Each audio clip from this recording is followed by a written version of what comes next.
आप सभी को मेरा प्यार भरा नमस्कार। मैं अमित आज आपको इलेक्ट्रिक चार्ज के बारे में बताने जा रहा हूँ।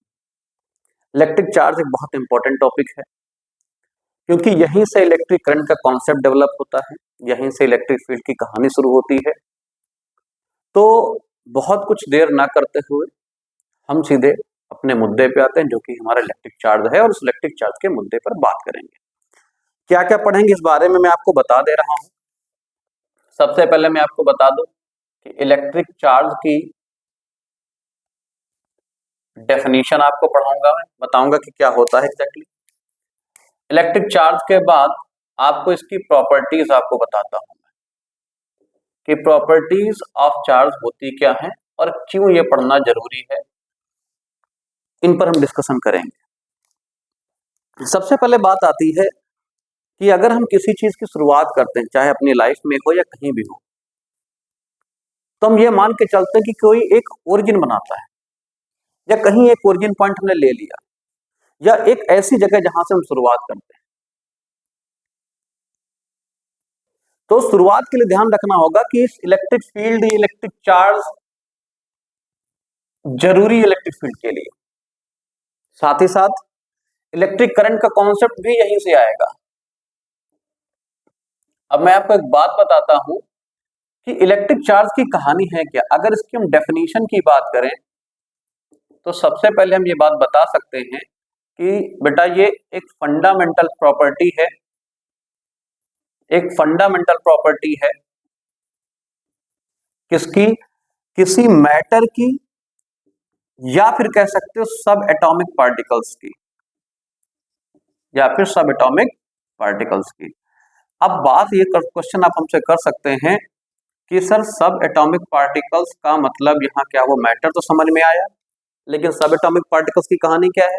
तो सब एटॉमिक पार्टिकल्स की कहानी ये है कि देखो, ये तो हमें पता है कि इस दुनिया में जो भी चीजें हैं सब इस पे घूम रही मैटर पे, और मैटर का जो सबसे बेसिक चीज है वो क्या हम बात करते हैं, किसकी बात करते हैं, एटम की बात करते हैं। एटम का जो कंपोजिशन है वो कैसे बना, तो एटम का कंपोजिशन बना दो पार्ट के। आपको क्या है, एक आपका न्यूक्लियस से प्लस इलेक्ट्रॉन्स के साथ। न्यूक्लियस में क्या होता है, न्यूक्लियस में होते हैं बेटा प्रोटॉन्स प्लस न्यूट्रॉन्स, ठीक।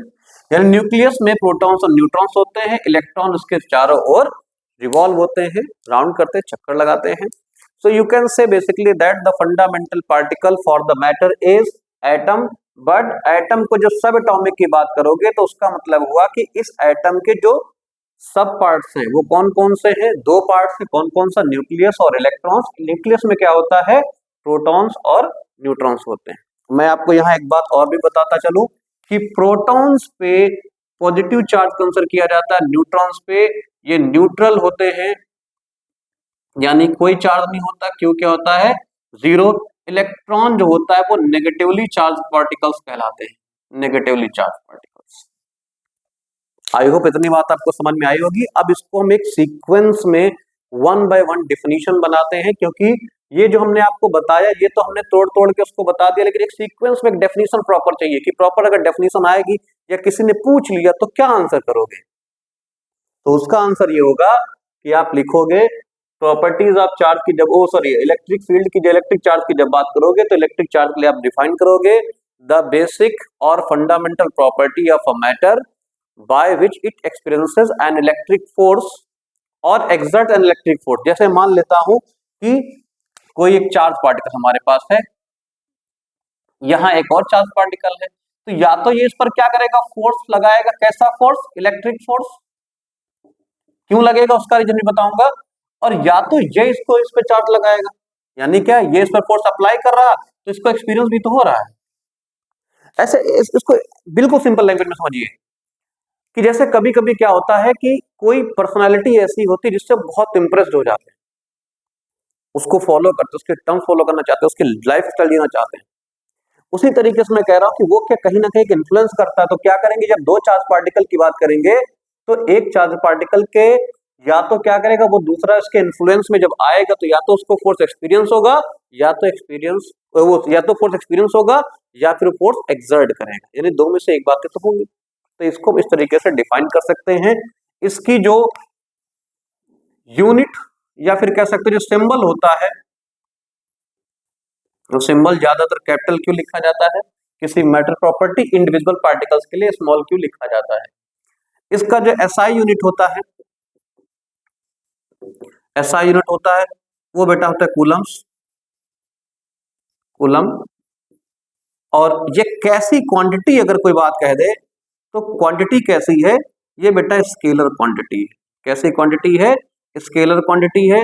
आपको ये बात मैं बताता चलूंगा, एक बार रिवाइज मारता हूं कि दो तरीके क्वांटिटीज आपको बताई जाती हैं, एक स्केलर क्वांटिटी और एक वेक्टर क्वांटिटी। वेक्टर क्वांटिटीज वो होती है जिनमें जो है मैग्नीट्यूड डायरेक्शन के साथ साथ वो लॉज ऑफ वेक्टर एडिशन को फॉलो करती हैं, और स्केलर क्वांटिटीज वो होती हैं जो जिनके पास सिर्फ अपना मैग्नीट्यूड तो है ना डायरेक्शन है, कहाँ जाना है क्या कोई पता नहीं, वही बच्चा है जिसके पास खुद का एक विजन नहीं कि मुझे करना क्या, लेकिन वो पढ़ता जा रहा है। तो उस तरीके से ये आपका, तो ये इम्पैक्ट तो इसका रहेगा, लेकिन कोई इसके पास डायरेक्शन नहीं होती। इतनी बात मुझे लगता है आपको समझ में आ गई होगी। अब अगर हम आगे की बात करें, प्रॉपर्टीज की बात करें, तो प्रॉपर्टीज की बात क्या कहे कि देखो सबसे पहले तो बात ये आपको समझ में आनी चाहिए कि क्या चार्ज में वेरिएशन होता है। वेरिएशन इन द सेंस कि जैसे सॉरी टाइप्स की बात करें कि क्या ये चार्ज अलग अलग होते हैं। सर अभी तो आपने बोला था कि सर अभी जो है चार्ज जो है दो तरीके के हैं, एक तो पॉजिटिव चार्ज, एक नेगेटिव चार्ज, क्योंकि आपने बताया कि इलेक्ट्रॉन कैसा है, नेगेटिव चार्ज है, प्रोटॉन कैसा है, पॉजिटिवली चार्ज है। इसका मतलब तो ये हुआ कि दो चार्जेस है। जी हाँ, बिल्कुल दो चार्जेस होते हैं। दो चार्जेस कैसे, इसको इस बात से समझिएगा कि पहले प्रॉपर्टी में क्या करते हैं कि अगर हम यहाँ पर बात कर लें टाइप्स ऑफ चार्जेस, पहले बात कर लेते हैं टाइप्स ऑफ चार्जेस की अगर बात करें तो बेटा दो चार्ज होते हैं, एक होता है पॉजिटिव चार्ज, एक होता है नेगेटिव चार्ज। सिर्फ फंडामेंटल पार्टिकल्स की बात नहीं कर रहा हूं, जो मैंने आपको पॉजिटिव नेगेटिव बताया वो फंडामेंटल पार्टिकल्स या सब एटॉमिक पार्टिकल्स के अपने बेसिक नेचर हैं, अपने बेसिक नेचर हैं, अपने बेसिक नेचर है। ठीक उसी तरीके जैसे आप देखोगे आपके कई सारे दोस्त हैं, तुम में के अपने अपने सबके अलग अलग नेचर, कोई जल्दी गुस्सा हो जाता है, कोई देर में गुस्सा होता है, कोई बहुत हंसता है, कोई बहुत मजाकिया टाइप का, तो वो अपनी अपनी प्रॉपर्टीज हैं उनकी। इसी तरीके से क्या इनके इनके अपने सिग्निफिकेंस है, या फिर कह सकते हैं इनके अपने अपने नेचर हैं। और उसमें क्या है कि जो आपका प्रोटॉन होता है वो कैसा है, ठीक है, वो आपका ठीक है पॉजिटिव नेचर का है, इलेक्ट्रॉन कैसा है, नेगेटिव नेचर का है। और साथ में क्या बीच में बैठा न्यूट्रॉन, न्यूट्रॉन कैसा था, जीरो। ठीक है, कोई बात नहीं, ये तो बात आपने बता दी हमको, लेकिन ये बताइए कोई बॉडी को पॉजिटिव चार्ज नेगेटिव चार्ज कैसे काउंट करेंगे। तो किसी बॉडी को पॉजिटिवली और नेगेटिवली चार्ज काउंट करने के लिए सबसे पहले इस बात को आप समझिएगा कि अगर मान लेते हैं कोई एटम है, इसके चारों ओर इलेक्ट्रॉन्स रिवॉल्व हो रहे हैं, इसके पास यहां पर एक इलेक्ट्रॉन है, एक इलेक्ट्रॉन यहां पे है, एक इलेक्ट्रॉन यहां पर है, एक इलेक्ट्रॉन यहां पे, मान लो चार इलेक्ट्रॉन्स है। तो पहली बात एक दिमाग में बैठाइएगा कि कोई भी कंडक्टर या कोई भी मटेरियल जिसमें इलेक्ट्रिसिटी कंडक्ट की जा सकती है, कंडक्ट की जा सकती है, मतलब उसके अंदर फ्लो ऑफ चार्ज बन सकता है या चार्ज प्रेजेंट है जिसमें आसानी से जिसकी वजह से आसानी से इलेक्ट्रिसिटी पास की जा सकती है, उसमें एक बात याद रखिएगा कि वहां पर वो इलेक्ट्रिकली कोई भी बॉडी जो होती है इनिशियली वो क्या होता है, इलेक्ट्रिकली न्यूट्रल होता है। इलेक्ट्रिकली न्यूट्रल, इलेक्ट्रिकली न्यूट्रल का मतलब क्या हुआ कि इस पे जो नेट चार्ज होता है, ठीक है, या टोटल चार्ज होता है, वो क्या होता है बेटा, जीरो होता है। तभी तो आपको देखो कोई भी आप लोहे का सबसे बड़ी चीज, सबसे कॉमन चीज समझ लो, ठीक, बढ़िया चीज समझ लो, कोई भी लोहा आप पकड़ते हो, जब तक उसमें पोटेंशियल डिफरेंस किनारे आप नहीं लगाते तब तक वो करंट सप्लाई आपको नहीं देता। पोटेंशियल डिफरेंस के बारे में बात करेंगे, इसी चैप्टर की बात करेंगे हम, ठीक है। तो मान लेते हैं कि इसके पास, इसका मतलब ये हुआ कि अगर इलेक्ट्रिकली न्यूट्रल सर होता है, इसका मतलब है कि इसके जितने पास जिसके इसके पास इलेक्ट्रॉन है उतने यहाँ पर प्रोटॉन होंगे, यानी पॉजिटिव चार्ज भी उतने होगा। बिल्कुल सही बात है। अच्छा, न्यूक्लियस पर इम्पैक्ट क्या होता है, न्यूट्रॉन के पास चार्ज होता नहीं तो न्यूक्लियस पर इम्पैक्ट क्या होता है, पॉजिटिवली चार्ज होता है। तो हम ये मान लेते हैं कि इसके पास क्या टोटल 4 इलेक्ट्रॉन है और एक आपके पास क्या है न्यूक्लियस, न्यूक्लियस में क्या है 4 प्रोटॉन, इलेक्ट्रिकली न्यूट्रल है। अब एक और बॉडी हमने ले लिया, इसके पास क्या था, 3 इलेक्ट्रॉन था, इसके पास 3 इलेक्ट्रॉन था, 3 प्रोटॉन था और 3 इलेक्ट्रॉन था, मान लेते हैं ऐसा कुछ था, ठीक है। अब हमने क्या किया कि इसमें से एक इलेक्ट्रॉन को ट्रांसफर कर दिया। देखना दो प्रॉपर्टीज की बात करूंगा यहाँ पर एक साथ, आपको पता चल जाएगा। एक इलेक्ट्रॉन इसको हम दे दिए। अब एक इलेक्ट्रॉन इसको दे दिए तो आपको ये बात पता होनी चाहिए कि एक इलेक्ट्रॉन पे जो चार्ज होता है वो कितना होता है, 1.6 इंटू 10 पावर माइनस 19 कूलम का होता है। प्रोटॉन पे भी चार्ज कितना होता है, 1.6 इंटू 10 पावर माइनस 19 कूलम्स का होता है। लेकिन क्या होता है, इलेक्ट्रॉन का नेचर नेगेटिव, प्रोटॉन का नेचर पॉजिटिव होता है। जब आपने इसको दे दिया तो इसके पास कितने इलेक्ट्रॉन थे, 3 इलेक्ट्रॉन थे। लेकिन जब इसको दे दिया तो 3 इलेक्ट्रॉन से कितने हो गए, एक और कर दो कितना, 4 इलेक्ट्रॉन हो गया, यानी कि इसका नेगेटिव चार्ज हुआ, बढ़ गया। अब क्यू नेट अगर निकालोगे तो एक इलेक्ट्रॉन का डिफरेंस आएगा। एक इलेक्ट्रॉन का डिफरेंस कैसे, जब एक इलेक्ट्रॉन आपने ट्रांसफर किया तो 3 थे, चौथा और हो गया तो 4 इलेक्ट्रॉन हो गए। लेकिन क्या नहीं चेंज हुआ, इसके प्रोटॉन यानी पॉजिटिव चार्ज में कोई चेंज नहीं हुआ। तो इसका मतलब अब क्या हुआ, ये इलेक्ट्रिकली न्यूट्रल नहीं रहा, अब ये क्या हो गया, चार्ज पार्टिकल हो गया। इसके पास क्या हुआ, इसके पास 4 इलेक्ट्रॉन थे, एक हमने माइनस कर दिया, एक दे दिया उसको, बचा कितना, 3 इलेक्ट्रॉन। लेकिन इसके न्यूक्लियस यानी प्रोटॉन कितना था, पॉजिटिव चार्ज कितना था, वो आपका 4 प्रोटॉन्स थे। ठीक है, अब 4 प्रोटॉन्स थे तो मतलब क्या है कि यहाँ पर देखो क्या डिफरेंस हो गया, अब यहाँ पर इलेक्ट्रॉन्स की कमी हो गई, यहाँ पर इलेक्ट्रॉन ज्यादा हो गए। दैट मीन्स ये कह सकते हो कि जिस बॉडी पर इलेक्ट्रॉन का एक्सेस होगा उसको हम क्या कहेंगे, उसको हम निगेटिवली चार्ज्ड बॉडी कहेंगे, निगेटिवली चार्ज्ड बॉडी कहेंगे। ठीक है, और जिसके पास डेफिशिएंसी ऑफ इलेक्ट्रॉन हो गया एज कंपेयर टू प्रोटॉन, मैं सिंपल सी बात कर रहा हूं सब एटॉमिक पार्टिकल्स के केस में, तो उस केस में यहां पर क्या हो गया, इसमें बेटा हो गया डेफिशिएंसी ऑफ इलेक्ट्रॉन्स। ठीक है, तो उसमें क्या किया आपने, जब डेफिशिएंसी ऑफ इलेक्ट्रॉन हो गया, ठीक है, डिफिशियंसी ऑफ इलेक्ट्रॉन्स हो गया तो इसका मतलब क्या हुआ कि ये कैसी हो गई, पॉजिटिवली चार्ज, क्योंकि इसका जो क्यू नेट आएगा वो क्यू नेट कैसा हो जाएगा, पॉजिटिवली चार्ज हो जाएगा। बात समझ में आई, मैं उम्मीद करता हूं आपको समझ में आ गई कि जब इलेक्ट्रॉन का, देखो दो प्रॉपर्टी आपको क्या होगी, जब इलेक्ट्रॉन को हम ट्रांसफर करेंगे ट्रांसफर करेंगे ट्रांसफर करेंगे तो क्या होगा, एक बॉडी पर इलेक्ट्रॉन्स की कमी हो जाएगी, एक बॉडी पर इलेक्ट्रॉन्स ज्यादा हो जाएंगे, एक्सेस हो जाएगा। तो जिस बॉडी पर इलेक्ट्रॉन्स का एक्सेस होगा वो आपकी नेगेटिवली चार्ज बॉडी हो जाएगी, जिस बॉडी पर डिफिशियंसी ऑफ इलेक्ट्रॉन होगा वो पॉजिटिवली चार्ज बॉडी हो जाएगी। दूसरी प्रॉपर्टी यहाँ क्या थी कि चार्ज को हम ट्रांसफर कर सकते हैं, चार्ज को एक बॉडी से दूसरी बॉडी पर ट्रांसफर किया जा सकता है, इसका मतलब charge is transferable, charge is transferable, charge को एक बॉडी से दूसरी बॉडी में ट्रांसफर किया जा सकता है। सबसे बढ़िया एग्जांपल आपको बता दूं, एक ग्लास रॉड ले लीजिए, एक सिल्क ले लीजिए, कपड़ा ले लीजिए, दोनों को आपस में रगड़िए तो इनिशियली क्या होंगे, वो न्यूट्रल होंगे, मतलब इनिशियली क्या होंगे, वो न्यूट्रल होंगे। न्यूट्रल कैसे होंगे कि जैसे हमने क्या किया, कोई भी एग्जांपल, एक सिंपल सा एग्जांपल ले लें, हम समझे इस बात को कि अगर हमने क्या किया, एक रॉड ले लिया, ग्लास रॉड, इस तो इनिशियली क्या, इस पर कोई वो चार्ज आपको नहीं दिखेगा। एक आपने क्या ले लिया, दूसरा आपने ले लिया सिल्क, सिल्क का कपड़ा, एक कोई क्लॉथ, सिल्क क्लॉथ, इस पर भी कुछ नहीं दिखेगा। लेकिन जब दोनों को आपस में रगड़ोगे रगड़ोगे जब रगड़ोगे तो क्या होगा कि कुछ इलेक्ट्रॉन्स निकल के क्या हो जाएंगे, इस बॉडी पर यानी कि सिल्क वाले कपड़े पर पहुंच जाएंगे। तो यहां पर क्या हो जाएगा, डिफिशियंसी ऑफ इलेक्ट्रॉन की वजह से ये पॉजिटिवली चार्ज बॉडी हो जाएगी, यानी इसके क्या हो गए, ग्लास रॉड से after rubbing the charge electrons क्या हो गए, ट्रांसफर हो गए।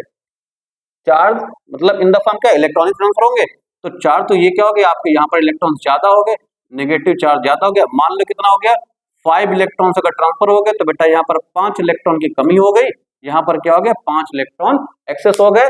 इसलिए जो सिल्क वाला क्लॉथ है, सिल्क क्लॉथ कैसा हो गया, नेगेटिवली चार्ज हो गया, और ये कैसा हो गया, पॉजिटिवली चार्ज हो गया। आई होप इतनी बात आपको क्लियर होगी। अभी दूसरी बात करते हैं कि अगर हम क्या करें कि किसी भी बॉडी में, ठीक है, मान लो टोटल चार्ज हमको निकालना है, टोटल चार्ज निकालना है और उसमें इंडिविजुअल पार्टिकल्स का चार्ज दिया हुआ, ये एक सिस्टम ऑफ पार्टिकल है, मान लो कोई, जहां पर एक चार्ज Q1 है, एक Q2 है, एक Q3 है, एक Q4 है और एक यहाँ पर -Q5 नीचे दिया हुआ है। अब हमको निकालना है total charge of the body क्या होगा, तो इसको कहते हैं बेटा एडिटिविटी ऑफ चार्ज। क्या कहते हैं? Additivity of charge. Additivity of charge. Additivity of charge मतलब, इसका मतलब है कि देखो मैंने पहले ही आपको बताया कि ये स्केलर क्वांटिटी है, वेक्टर क्वांटिटी तो है नहीं, तो डायरेक्शन का तो खेल पहले ही खत्म हो गया। जब डायरेक्शन का खेल खत्म हो गया, इसका मतलब क्या होगा? जो इंडिविजुअल पार्टिकल्स होंगे उनके जो चार्ज होंगे उनको हम डायरेक्टली अलजेब्रिक सम में लिख सकते हैं। मतलब यहां ये कहना है कि एडिटिविटी ऑफ चार्ज को डिफाइन कर सकते हो या कह सकते हो total charge of the body, charge of the body is algebraic sum of individual particles charge। यानी इसको लिख सकते हैं Q equals to Q1 plus Q2 plus minus Q3 plus Q4 plus minus का Q5, राइट।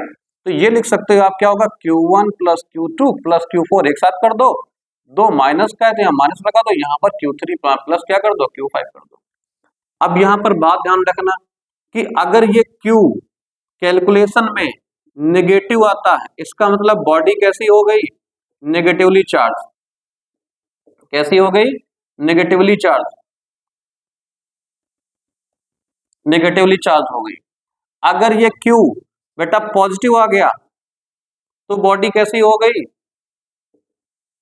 Positively charge. कैसी हो गई? Positively charge. बात समझ गए? तो ध्यान रखना कि किसी भी बॉडी पर अगर हम कोई भी इंडिविजुअल पार्टिकल्स के, यानी कोई भी सिस्टम ऑफ चार्ज दे रखा है, उसमें इंडिविजुअल पार्टिकल्स के चार्ज दे रखे हैं, तो उनको अगर आप कैलकुलेट करोगे तो ध्यान रखना कि उनका हमेशा अलजेब्रिक सम निकलेगा, कोई डायरेक्शन से लेना देना नहीं, क्योंकि ये स्केलर क्वांटिटी है तो उसका कोई मतलब भी नहीं बनता। दूसरी सबसे बड़ी बात करते हैं, आते हैं धीरे धीरे थर्ड प्रॉपर्टी की ओर, और थर्ड प्रॉपर्टी ये कहते हैं कि भाई कंजर्वेशन ऑफ चार्ज बता दो क्या होता है। कंजर्वेशन ऑफ चार्ज क्या होता है? तो कंजर्वेशन ऑफ चार्ज जो होता है ये सीधा सीधा क्या कहता है कि ना तो चार्ज को हम डिस्ट्रॉय कर सकते हैं, ना तो चार्ज को हम प्रोड्यूस कर सकते हैं। अभी मैंने जस्ट आपको एग्जांपल दिया कि वूल को सिल्क क्लॉथ को अगर ग्लास पर रब करते हैं तो चार्ज क्या होते हैं? ग्लास रॉड से सिल्क पर ट्रांसफर हो जाते हैं, ठीक है। जब ट्रांसफर हो जाते हैं इसका मतलब ये हो कि चार्ज वहां कोई नया प्रोड्यूस नहीं हुआ था। बात समझना, चार्ज वहां पर नया कुछ प्रोड्यूस नहीं हुआ, बस क्या हुआ कि एक बॉडी से चार्ज दूसरी बॉडी पर ट्रांसफर हुआ। जैसे मैंने एग्जांपल अभी दिया था ग्लास रॉड से और सिल्क क्लॉथ का, तो यहां से चार्ज बेटा सिर्फ ट्रांसफर होगा, कोई भी नया चार्ज ना तो बनेगा ना तो डिस्ट्रॉय होगा, ठीक। और सबसे इसके पहले एक और बात बता दें, इसको कहते हैं क्वांटाइजेशन ऑफ चार्ज। एक और होती है property number 4, quantization of charge.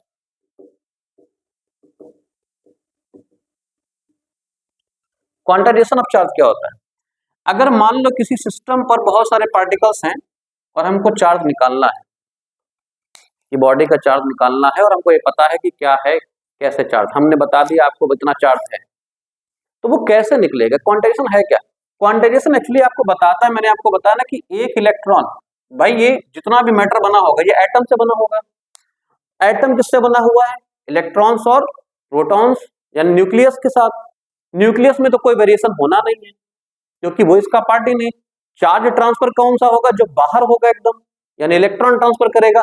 जब इलेक्ट्रॉन ट्रांसफर करेगा तो इसका मतलब क्या होगा? इस बॉडी पर जो चार्ज निकल के आएगा वो हमेशा इलेक्ट्रॉन के कुछ ना कुछ मल्टीपल में आएगा, यानी इसको कह सकते हैं प्लस माइनस एनी, इसको कहते हैं क्वांटाइजेशन ऑफ चार्ज। इसका कहने का मतलब क्या है? As per quantization of charge, the charge present on the body is always integral multiple of one electron। कैसे? इलेक्ट्रॉन जैसे मैंने कहा कि इसके मान लो कितना था, 3.2 इंटू 10⁻⁻19 कूलम का चार्ज था, तो इसका मतलब क्या हुआ? 2 इंटू 1.6 इंटू 10⁻19। अगर हमने कहा, ठीक है, अगर हमने बात कही कि यहाँ पर सर यहाँ पर बेटा टी क्या है 4.8 इंटू 10⁻⁻19 कूलम है, तो इसका मतलब क्या हुआ 3 इंटू 1.6 इंटू 10⁻⁻19 कूलम। यानी क्या होगा, हमेशा ये जो n होगा ये 1 2 3 4 5 अप टू सो ऑन, ठीक, ये क्या होगा हमेशा इंटीग्रल मल्टीपल में होगा, फ्रैक्शनल नहीं होगा। ऐसा नहीं होगा कि सर इलेक्ट्रॉन एक रखा था, हमने उसको क्या किया, थोड़ा सा फोर्स दे दिया, उसको रगड़ दिया, तो उसमें से आधा इलेक्ट्रॉन निकल के उधर चला गया, आधा इधर चला गया। ऐसा बिल्कुल नहीं होगा। अगर ट्रांसफर होगा तो पूरा एक इलेक्ट्रॉन जाएगा। जैसे मान लो पापा ने कहा, आज के डेट में तो 50 पैसे चलते नहीं, पहले कभी चलते थे, हम लोग का टाइम चलता था, 1 रुपया आपको मिल गया। अब ऐसा नहीं हो सकता कि कॉइन को काट के तुम भाई से बांट लोगे, आधा तुम ले लो आधा बराबर, चलेगा ही नहीं ना। तो हम क्या करेंगे कि या तो कॉइन वो 1 रुपए का कॉइन एक भाई ले या दूसरा भाई ले, एक ही ऑप्शन है।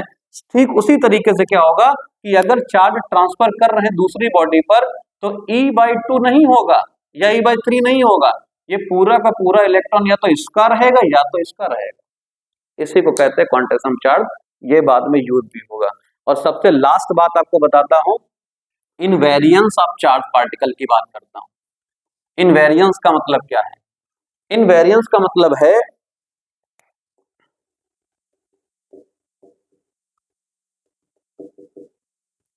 इनवेरियंस ऑफ चार्ज, ठीक। इनवेरियंस का मतलब क्या कि मान लेते हैं कि कोई चार्ज है वो बेटा स्टैटिक है, रेस्ट में है। वो मान लो बाबा रामदेव हो गया, थोड़ी देर के लिए ऐसे बैठ गया, मुस्कुरा रहा है, यहाँ पर इसके पास क्या पॉजिटिव चार्ज मान लो था। अब ये ऐसे करके बढ़िया आराम से मस्त बैठा हुआ था चुपचाप,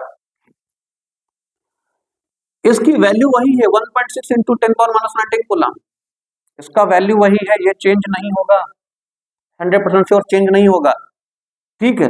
अब रखा हुआ, मान लो दौड़ने लगा, इसका मन किया, कुछ देर बाद इसकी एनर्जी आई, उसने उसको कुछ खाने को मिला, दौड़ने को मिला, तो क्या हुआ कि ये चार्ज अब दौड़ने लगा, ठीक, कुछ इस तरीके से दौड़ने लगा। अब दौड़ने लगने में ध्यान रखना कि जो चार्ज की वैल्यू ये है ये चेंज नहीं होगा, 1.6 इंटू 10⁻⁻19 कूलम, ना तो प्रॉपर्टी चेंज होगी ना तो चार्ज का मैग्नीट्यूड चेंज होगा, इस पर कोई इंपैक्ट नहीं करे होगा। ये कांस्टेंट था, कौन मतलब कांस्टेंट इन द सेंस कि 1.6 था तो 1.6 होगा, उसके चार्ज पे चाहे वो मोशन में हो चार्ज पार्टिकल, चाहे वो रेस्ट में हो, ठीक, उसकी या एक्सेलरेट भी हो रहा हो, तब भी चार्ज पार्टिकल की वैल्यू पर या चार्ज के अपने इंपैक्ट, चार्ज के अपने ऊपर कोई इंपैक्ट नहीं पड़ेगा किसी मोशन का, ठीक है, नहीं पड़ेगा।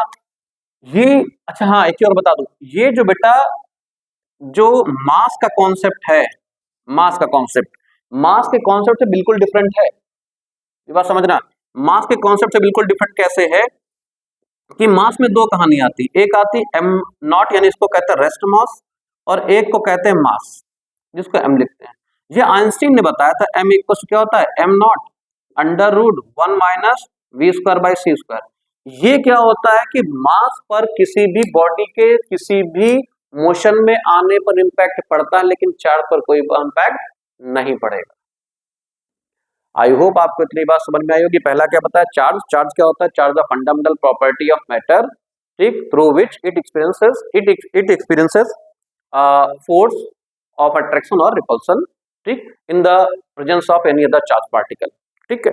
दूसरा क्या, दो टाइप के चार्ज होते हैं, कौन कौन से, पॉजिटिव और नेगेटिव। जहां पर एक्सेस ऑफ इलेक्ट्रॉन होगा वहां नेगेटिवली चार्ज बॉडी, जहां पर डिफिशिएंसी होगी वहां पर पॉजिटिवली चार्ज बॉडी। फिर क्या था, पहला कि चार्ज ट्रांसफरेबल है, एक बॉडी से दूसरे बॉडी में ट्रांसफर किया जा सकता है। दूसरी बात कि चार्ज क्या होगा, एडिटिविटी ऑफ चार्ज है, अगर किसी बॉडी का निकालना है तो इंडिविजुअल पार्टिकल्स के सभी चार्ज पार्टिकल्स चार्जेस क्या करेंगे, ऐड कर देंगे। बॉडी का जो कैलकुलेशन के बाद टोटल चार्ज का नेचर आएगा, मतलब नेगेटिव आया तो नेगेटिवली चार्ज बॉडी, पॉजिटिव आया तो पॉजिटिवली चार्ज बॉडी। फिर तीसरा क्या था, कंजर्वेशन ऑफ चार्ज, क्या होता है कि चार्ज को एक पार्टिकल से दूसरे पार्टिकल ट्रांसफर तो कर सकते हैं, लेकिन हम कोई नया प्रोडक्शन नहीं होगा। एग्जाम्पल क्या था, सिल्क क्लॉथ और ग्लास रॉड। चौथा क्या था आपका, क्वांटाइजेशन ऑफ चार्ज, की charge total charge present on the body is always integral multiple of one charge present on one electron, right. और लास्ट क्या था, इनवेरियंस ऑफ चार्ज, यानी क्या होगा कि चार्ज पार्टिकल के किसी मोशन में आने पर उसके अपने मैग्नेट पर कोई इंपैक्ट नहीं पड़ेगा। Thank you so much.